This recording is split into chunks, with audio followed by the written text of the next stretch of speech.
Oh, takam na takam, oh. Oh. Oh. Oh.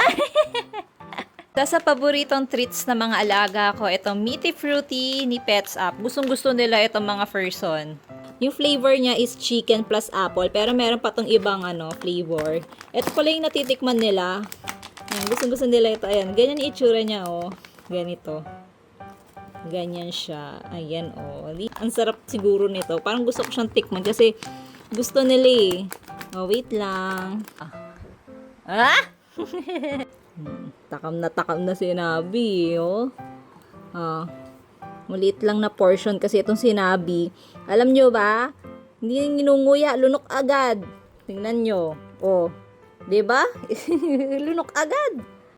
Si Coco naman, maliit lang din.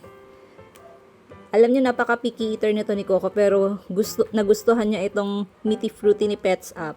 Lalayo pa yan. Ayan, oh, humanap pa siya ng magandang pwesto niya. Nasa bibig niya. Ayan, oh. Ito, Nabi, oh. Bilis mo naman kasing kumain. Yan, nguyain mo ng maayos. Hila niya. Patry nyo rin sa mga alaga nyo. Baka magustuhan din nila. Ilalagay ko na lang yung link dyan sa yellow basket.